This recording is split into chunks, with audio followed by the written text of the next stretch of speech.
8 وجوہات جن کی وجہ سے آپ کو 10 محرم کا روزہ ضرور رکھنا چاہیے۔ اس دن روزہ رکھنے سے 1 سال کی بخشش ہو جاتی ہے اور پچھلے سال کے گناہ معاف۔ آئیے اپنے رول ماڈل کی تقلید کرتے ہیں۔ رسول اللہ صلی اللہ علیہ وسلم یوم عاشوراء اور رمضان مبارک کے روزے رکھنے کے بہت شوقین تھے۔ حضرت موسیٰ علیہ السلام نے عاشوراء کا روزہ شکر ادا کرتے ہوئے رکھا کیونکہ اللہ تعالیٰ نے موسیٰ علیہ السلام اور ان کی قوم کو نجات دی اور فرعون اور اس کی قوم کو غرق کر دیا۔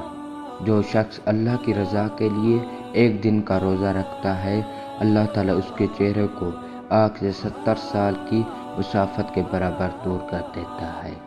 جس نے اللہ کی رضا کے لیے 1 دن روزہ رکھا، اگر وہ اس کی زندگی کا آخری دن ہو تو وہ جنت میں داخل ہوگا۔ روزہ قیامت کے دن کہے گا کہ اے رب، میں نے اسے دن کے وقت کھانے پینے اور جسمانی خواہشات سے روکا تھا، تو مجھے اس کی شفاعت کرنے دی جائے۔ رسول اللہ صلی اللہ علیہ وسلم کی زوجہ محترمہ حفصہ رضی اللہ تعالی عنہ بیان کرتی ہیں کہ 4 چیزوں کو رسول اللہ صلی اللہ علیہ وسلم نے کبھی نظر انداز نہیں کیا: عاشوراء کے دن کا روزہ رکھنا، عرفہ کا روزہ، ہر مہینے 3 دن ایام بیض کے روزے، اور فجر کی سنتیں صبح و سویرے پڑھنا۔